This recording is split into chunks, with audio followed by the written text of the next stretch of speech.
Hello दोस्तों, कैसे हो आप सब। इससे पहले हमने सेक्शन 18 ऑफ पॉक्सो एक्ट तक समझ लिया था, मतलब सेक्शन 18 तक समझ लिया था इससे पहले इस एक्ट का।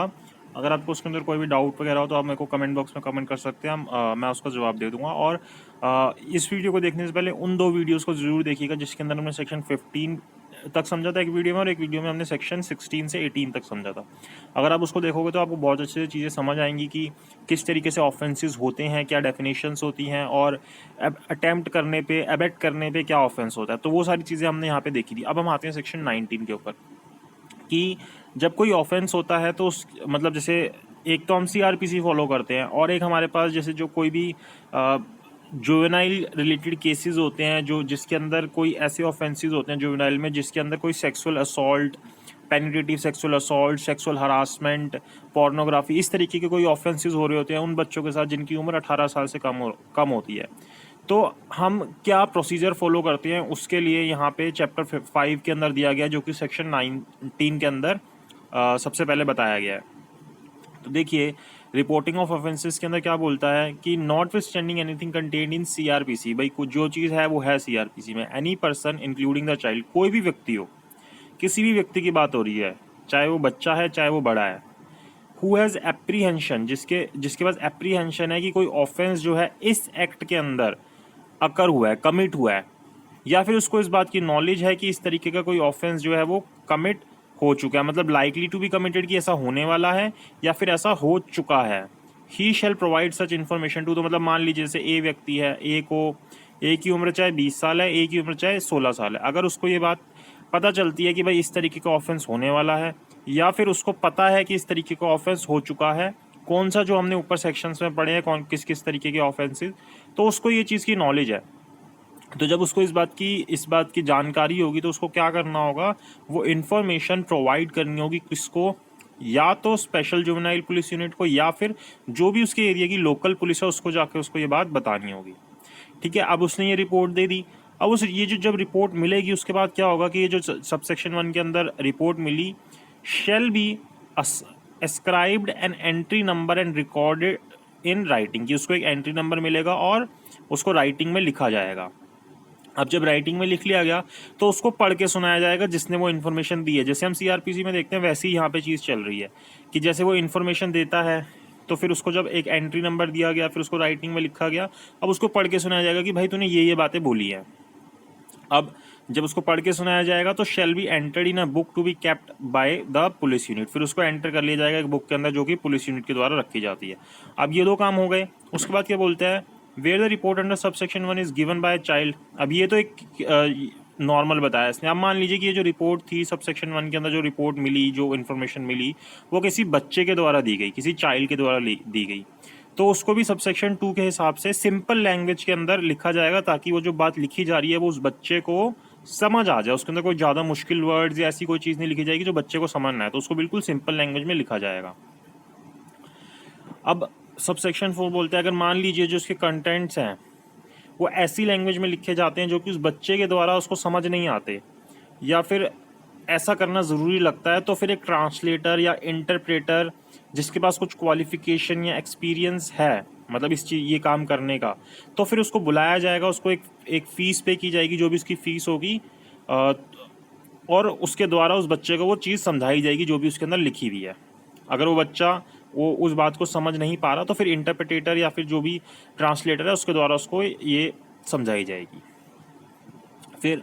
अब जो स्पेशल जुवेनाइल पुलिस यूनिट है या लोकल पुलिस है वो सेटिस्फाई हो जाती है कि जो child that the child against whom an offence has been committed, कि भाई जिस भी बच्चे के अगेंस्ट ये जो अपराध है वो घटित हुआ है, is in need of care and protection, उसको किसकी ज़रूरत है, केयर एंड प्रोटेक्शन की ज़रूरत है। यहाँ पे मैं आपसे एक रिक्वेस्ट करूँगा कि आप जुवेनाइल जस्टिस एक्ट को भी ज़रूर पढ़िएगा। उसके अंदर मैंने काफ़ी सारे सेक्शंस कवर कर रखे हैं, बाकी मैं पूरा एक्ट भी कवर कर दूंगा, तो वहाँ पे आपको ये टर्म्स भी समझ आएंगी, children in need of care and protection, children in conflict with law. तो वहाँ आपको काफ़ी मतलब चीज़ें दोनों लिंक रहेंगे, क्योंकि वो भी जुवेनाइल जस्टिस के ऊपर है। यहाँ पे भी किसके साथ ऑफेंस हो रहा है, जो बच्चे मतलब जो बच्चे हैं उनके ऊपर हो रहा है, जो जिनकी उम्र 18 साल से कम है। तो अब जब पुलिस को ऐसा लगता है कि जिस बच्चे के साथ ऑफेंस हुआ उसको केयर एंड प्रोटेक्शन की ज़रूरत है,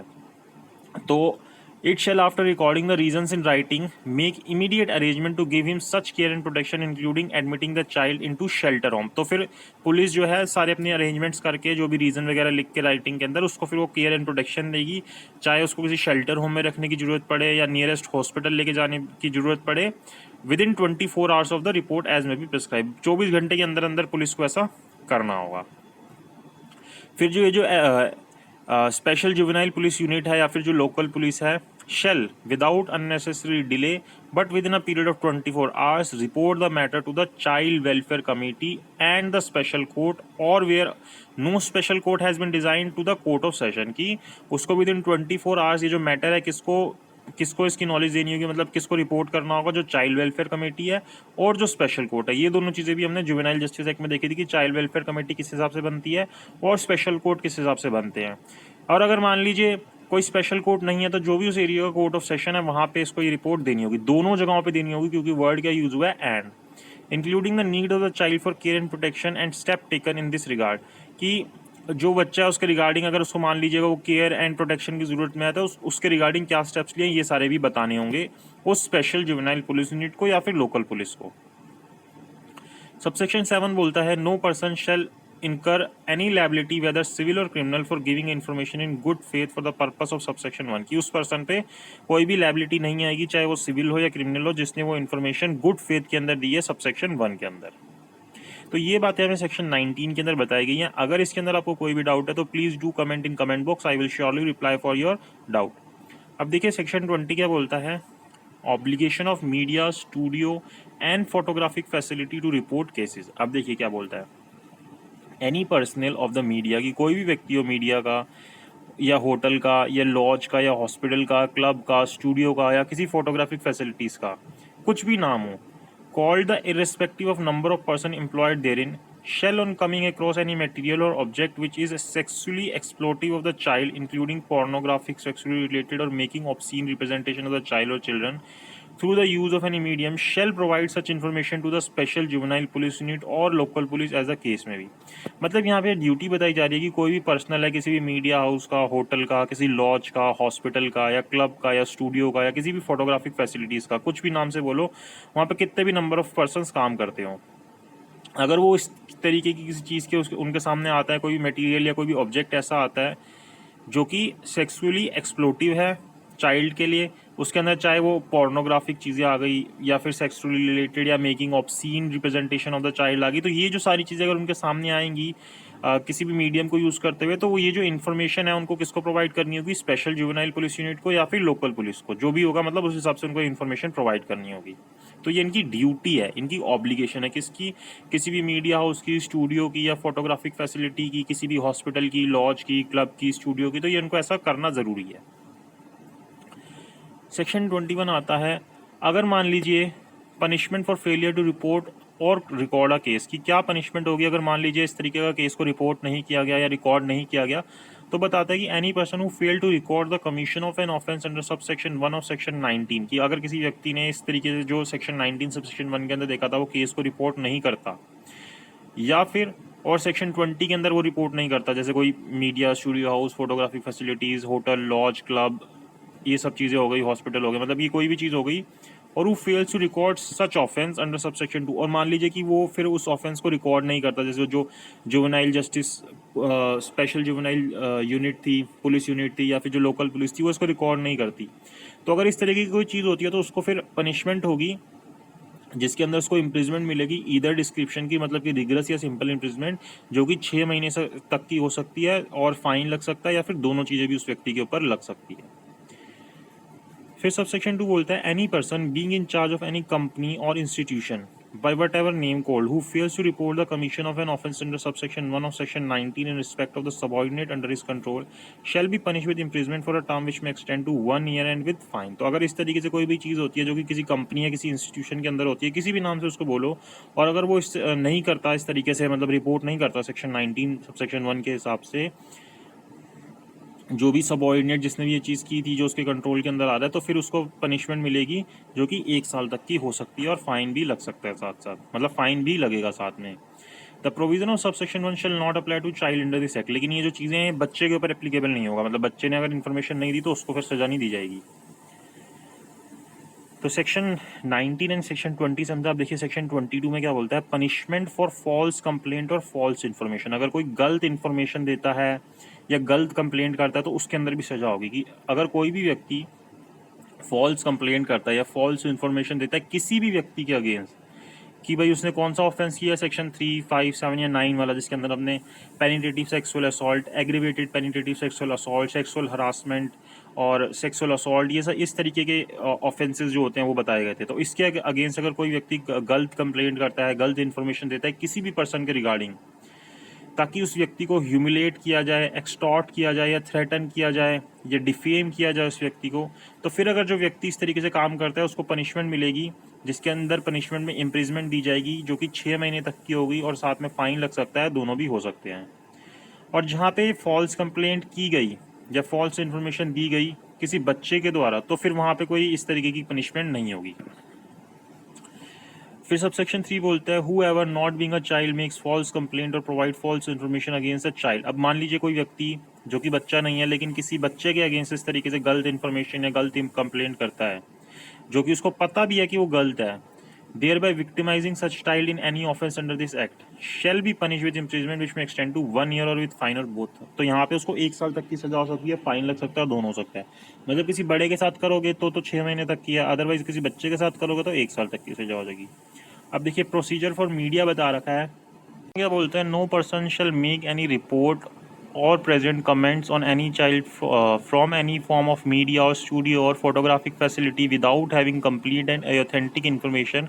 विच may have effect of lowering his reputation or infringing upon his privacy. तो मतलब जो ये मीडिया के लिए बातें बताई जा रही हैं कि कोई भी व्यक्ति कोई रिपोर्ट नहीं बनाएगा या फिर कोई भी कमेंट प्रेजेंट नहीं करेगा किसी बच्चे के ऊपर किसी भी मीडिया की फॉर्म में या स्टूडियो के फॉर्म में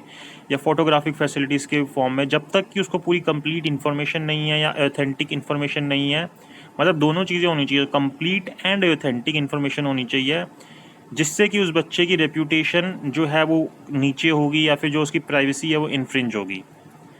कोई भी रिपोर्ट जो है किसी भी मीडिया के अंदर डिस्क्लोज नहीं होनी चाहिए। मतलब ये जो मीडिया है कोई भी डिस्क्लोज नहीं करेगी अपनी रिपोर्ट्स के अंदर उस बच्चे की आइडेंटिटी, उसका name, address, photograph, family details, school या नेबरहुड और एनी अदर पर्टिकुलर विच में lead to disclose of identity of the child. कोई भी ऐसी इन्फॉर्मेशन जिससे कि उस बच्चे की आइडेंटिटी डिस्क्लोज हो जाएगी, इस तरीके की कोई भी इन्फॉर्मेशन वो नहीं बताएगी। इसलिए आपने देखा होगा टीवी में अगर इस तरीके कोई इंसिडेंट आ रहे होते हैं, अगर आप न्यूज़ में भी देखते हैं तो उस बच्चे की या उसके जो पेरेंट्स होते हैं, रिलेटिव्स होते हैं, नेबर्स होते हैं, उनकी आइडेंटिटी नहीं दिखाई जाती, उनके फेस को छुपा लिया जाता है। तो वो इसी सेक्शन के कारण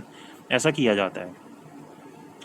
Provided that for reason to be recorded in writing, the special court competent to try the case under the act may permit such disclosure if in the opinion of such disclosure in the interest of the child। लेकिन जो special court है वो allow कर सकती है कि वो disclosure कर दिया जाए अगर वो उस बच्चे के इंटरेस्ट के अंदर है तो। The publisher or owner of the media or studio photographic facility shall be jointly and severally liable for all the acts and omission of his employee। अब जो वहाँ का मालिक होगा और जिसने वो चीज़ की है तो वो दोनों जॉइंटली और सिवरली दोनों साथ साथ भी लाइबल होंगे और अपने आप सिवरली भी लाइबल होंगे, अपने आप में भी लाइबल होंगे। Any person who contravene the provision of subsection 1 or subsection 2 shall be liable to punish with imprisonment of either description for a period which shall not be less than 6 months but which may extend to 1 year or with fine or with both। तो 6 महीने से लेके 1 साल तक की सजा हो सकती है, फाइन लग सकता है साथ साथ, और दोनों चीज़ें भी हो सकती है। तो सेक्शन 23 तक अब इतना देखा हमने। 19, 20, 21, 22 एंड 23 के अंदर अगर आपको इसमें कोई भी डाउट हो तो कमेंट बॉक्स में कमेंट कीजिए। अगर आपको वीडियो अच्छी लगी हो तो लाइक कीजिए, शेयर कीजिए, सब्सक्राइब कीजिए, और कैसी लगी ये भी बताइए कमेंट बॉक्स में कमेंट करके। इस वीडियो के लिए इतना ही।